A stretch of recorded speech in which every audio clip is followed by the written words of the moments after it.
An alert to all those who are trying to illegally get into the United States. The US is cracking the whip. It's already closed the borders with some proviso. But more than that, even those who have come in illegally, a lot of action is being done. For example, 116 Chinese illegals have been deported back. They were put on a special plane and sent back to China.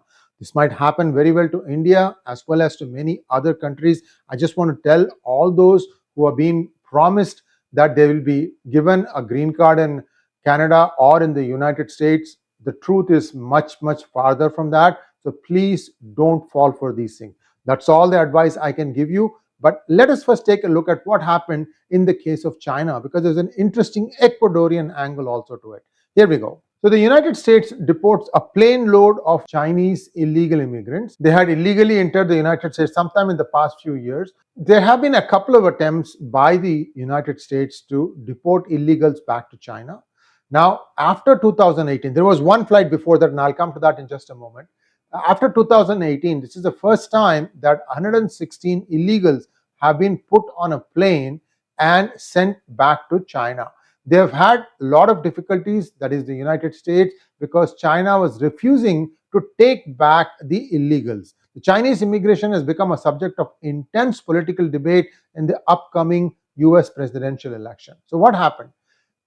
The number is 116, but the significance is large. Why? Because see the numbers now. 56,000 illegal immigrants from China have got into the United States in just the first 6 months of 2024. In contrast, in 2023, the entire fiscal year, that is Jan to December 31st, it was only 37,000. So people have become emboldened and they are crossing in much larger numbers. It's also believed that a lot of lumpens of the society have also snuck in, which creates a national security angle also. In May, China's embassy in the US said that the country's law enforcement was cracking down hard on crimes that harm the tranquility of national border and maintained a high pressure against all kinds of smuggling organizations and offenders. So China has also promised that it will try and limit people fleeing the mainland.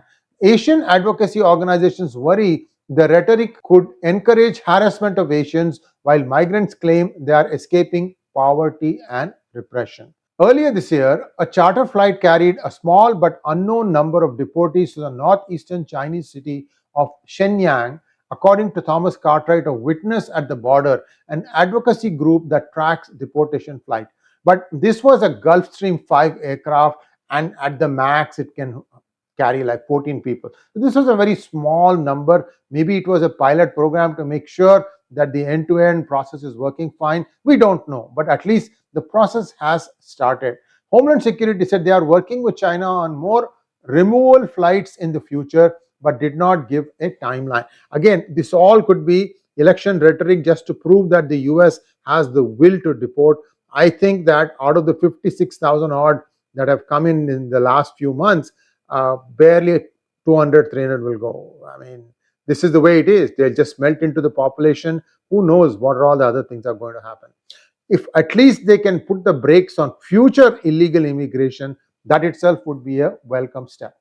The announcement of the large charter flight comes after Ecuador cut off a key route used by Chinese migrants to get to the Western Hemisphere. Looks like you can legally fly into Ecuador from China without a visa up until now. Ecuador was one of the 2 mainland countries in the Americas to offer visa-free entry to Chinese nationals and had become a popular starting point for Chinese migrants to then trek north to the United States. As of July 1st, Ecuador has effectively reinstated visas for Chinese nationals after the South American country said it had seen a worrying increase in irregular migration. A tenfold increase in Chinese migrants is attributed to several factors, including the economic fallout from COVID-19 lockdowns in China and migrants seeking a better future. The Trump administration may have been more aggressive in deporting Chinese migrants, as evidenced by statements from Trump and efforts to increase tariffs on countries that do not stop their citizens from entering the US illegally. The Biden administration, on the other hand, has worked with China to reduce and deter irregular migration and has focused on enforcing immigration laws while also addressing human smuggling. I think this is a bit of a wash. The reason I say that is because for the first few months, it was an open border policy. Nothing was checked. And this is 2021. When COVID fears were still there, a lot of illegals just got in. They weren't even checked if they had any proper papers of inoculation, vaccination, and what have you. Only when another, I hope it doesn't happen, pandemic hits, will you know what are all the people have as a previous record of vaccination. So these are all things that are coming into play. The truth about this whole thing is, in the 4-year term of President Trump, there was hardly any migration, leave alone illegal. Illegal was almost down to zero. Any migration into the United States. On top of that, uh, Trump had passed an order to ban entry from several Muslim nations, I think 6. They could not just come into the United States. A lot of strict measures were taken, and it is expected that the Trump administration will crack the whip again and will start deporting people by the thousands. Will they all be given chartered flights back home? I don't think so, because that's too expensive. What might end up happening was, wherever they got in to United States, they'll be taken there and they'll be dropped off. Then it becomes somebody else's problem. Thanks for watching. Please like, share, and subscribe to our channel. Don't forget to click on the bell button for notifications. Namaskar.